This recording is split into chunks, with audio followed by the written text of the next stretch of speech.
तर गॅस इंधनाच्या झळा सध्या ज्या आहेत त्या पाहायला मिळत आहेत, त्या संदर्भात टॉप 9 बातम्या पाहूया। होर्मुझच्या समुद्रधुनीतून 8वं जहाज भारतात पोहोचलं। भारतीय तेलवाहू जहाज ग्रीन आशा मुंबईत दाखल। 15,000 टन एलपीजी घेऊन जहाज मायदेशात। नागपुरात सिलेंडर घरपोच मिळत नसल्यानं गॅस गोडाऊन बाहेर ग्राहकांची गर्दी। कोराडीमधील गॅस गोडाऊनवरती 3 दिवसांपासून सिलेंडर नाही। हिंगणा महादुलासह काही भागात पुन्हा रांगा। छत्रपती संभाजीनगरमध्ये उद्योजक पीएनजी कनेक्शनकडे वळले। मीटर अभावी कामकाज अडचणीमध्ये एमएसएमई कार्यालयाची दखल। भारत पेट्रोलियमला पीएनजी मीटर तातडीने बसवण्याच्या सूचना। रायगडमध्ये पेट्रोल डिझेल विक्रीवरील निर्बंध शिथिल करण्यात आलेत। रायगड प्रशासनाचा सुधारित आदेश। नव्या आदेशानुसार डिझेलची विक्री पूर्वीप्रमाणे सुरू ठेवण्यास परवानगी। कॅन किंवा इतर स्वरूपात पेट्रोल देण्यास बंदी। अकोला शहरात गॅस एजन्सी समोर लांबच लांब रांगा। एकीकडे प्रशासनाकडून एलपीजी गॅस उपलब्ध असल्याची माहिती, तर दुसरीकडे गॅस एजन्सीवर नागरिकांच्या लांबच लांब रांगा। अकोला जिल्ह्यामध्ये घरगुती गॅस सिलेंडर नंतर आता पेट्रोल आणि डिझेलचा काळा बाजार। 2 दिवसात तब्बल 2,300 लिटर पेट्रोल आणि डिझेलचा अवैध साठा जप्त। तर बार्शी टाकळी शहरातील एका टीन शेड गोदामातून सुमारे 800 लिटर अवैध डिझेल जप्त। सांगलीत गॅस टंचाई। खेराडकर गॅस कंपनीकडून अद्याप गॅस पुरवठा सुरळीत नाही। ग्राहक एजन्सी बाहेर गॅस टाकीसह बसून गॅस एजन्सीकडून मनमानी कारभार सुरू असल्याचा ग्राहकांचा आरोप।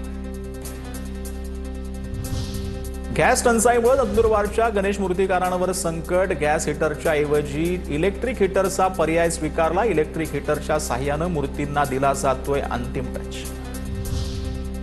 सिंधुदुर्ग जिल्ह्यात आजही अनेक हॉटेल व्यावसायिक गॅसच्या तुटवड्यामुळे त्रस्त। पर्यटकांच्या संख्येत देखील मोठी घट। जिल्ह्यातील अनेक हॉटेल व्यावसायिकांकडून चुलीवर जेवण तयार करणं सुरू।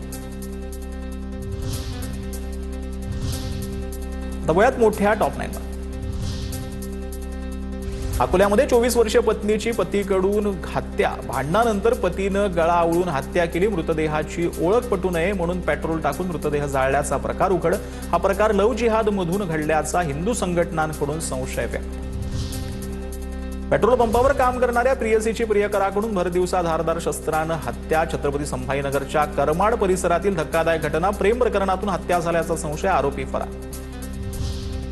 आयटी जिहाद प्रकरणामध्ये एसआयटीकडून तपास होणार। मल्टीनॅशनल कंपनीत महिलांचं लैंगिक शोषण आणि तरुणा विरोधातील धर्मांतराच्या प्रकरणाची चौकशी होणार। एका महिलेसह 7 जणांवर गुन्हे तर 5 जणांना अटक। अश्विनी चेनानी असं अटक केलेल्या एचआरचं नाव। सायली सुर्वे लव्ह जिहाद आणि छळ प्रकरणातील आतिफ तासेला पालघर पोलिसांनी ठोकल्या बेड्या। पालघरच्या मनोरमध्ये जमीन बळकावून आणि ठार मारल्याप्रकरणी दाखल गुन्ह्यामध्ये तासेला न्यायालयीन कोठडी। लव्ह जिहाद करणाऱ्यांना फाशी द्या। आंतरराष्ट्रीय हिंदू परिषदेचे अध्यक्ष प्रवीण तोगडिया यांची मागणी। हे औरंगजेबाचं राज्य नाही, फडणवीसांचं राज्य आहे, प्रवीण तोगडिया यांची प्रतिक्रिया। पुण्यामध्ये यावर्षी पडलेली पुणे ग्रँड टूर यंदा 26 जानेवारीपासून सीझन 2चा थरार सुरू होणार। 2027 मध्ये होणाऱ्या स्पर्धेसाठी जिल्हाधिकारी जितेंद्र डुड्डी यांच्याकडून आढावा। राज्यातील देवस्थानांमध्ये सेवा देणाऱ्या पारंपरिक पुजाऱ्यांसाठी लवकरच सर्वसमावेशक धोरण जाहीर होणार। पुजाऱ्यांना कायदेशीर संरक्षण आणि निश्चित मानधन मिळावं यासाठी स्वतंत्र ट्रस्ट स्थापन करण्याचा प्रस्ताव। सामाजिक आणि आर्थिक सुरक्षा देण्याच्या शासनाचा मानस। मार्वे मनोरी फेरी सेवेमध्ये बनावट ETIM या मशीन वापरल्याचा आरोप। कारवाई होत नसल्यानं गावकऱ्यांनी घेतली नितेश राणेंची भेट। भेटीनंतर अधिकाऱ्यांची बैठक घेत तपासण्याचे आदेश। गोराई पोलिसांकडून गुन्हा दाखल करण्याचे दिले आश्वासन। नवी मुंबई आंतरराष्ट्रीय विमानतळावर चक्रीवादळाच्या परिस्थितीला तोंड देण्यासाठी प्रात्यक्षिक सराव। मॉकड्रिलमध्ये एनडीआरएफ जवान तसंच फायर ब्रिगेडचाही समावेश।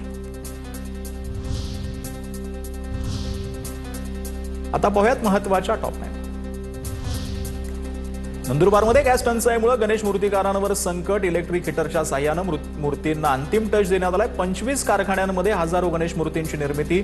नंदुरबारच्या मूर्तींना महाराष्ट्रासह इतर राज्यांमध्ये मोठी मागणी। साताऱ्यातील उरमोडी धरणाचे छत्रपती अभयसिंह राजे भोसले जलाशय असं नामकरण। राज्य शासनाकडून शिक्कामोर्तब। इतिहास, परंपरा आणि लोकभावनेचा सन्मान। राज्य सरकारकडून अधिकृत पत्र जारी। कोल्हापुरी गुळावर मोठं संकट ओढावणार. कोल्हापूर सांगली मार्केटमधून येणारा गुळ स्वीकारायला गुजरातमधील व्यापाऱ्यांचा नकार. कोल्हापूरहून येणाऱ्या गुळामध्ये घातक केमिकल असल्याचा व्यापाऱ्यांचा दावा. कोल्हापूर शेती उत्पन्न बाजार समितीकडून तोडगा काढण्याचे प्रयत्न सुरू. नवी मुंबईमध्ये महापौर बंगल्यामध्ये राहण्यास महापौरांचा नकार. तरीही नवीन वार्तानुकूलित यंत्रणा लावण्यासाठी 48 लाखांचा खर्च. वार्तानुकूलित यंत्रणेसाठी खर्च करण्यास मंजूर. गौण खनिज वसुलीमध्ये पुणे विभागात पुणे जिल्ह्यावर अव्वल क्रमांकावर 406 कोटींची वसुली झाली. गौण खनिज अवैध वाहतुकीमध्ये 321 प्रकरणात गुन्हे दाखल. यंदा जवळपास 506 कोटी 72 लाखचा महसूल जमा.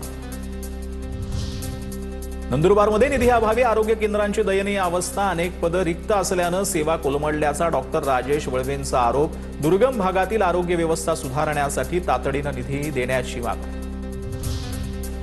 पिंपरी चिंचवड शहरातील 16 टोळ्यांमधील 79 गुंडांवर मकोका लावण्यात आला. पिंपरी चिंचवड पोलीस आयुक्त विनय कुमार चौबे यांची 3 महिन्यातील कारवाई. सराईत गुंडांवर पिंपरी चिंचवड, पुणे, सातारा, नांदेड, लातूर या जिल्ह्यांमध्ये विविध गंभीर गुन्हे.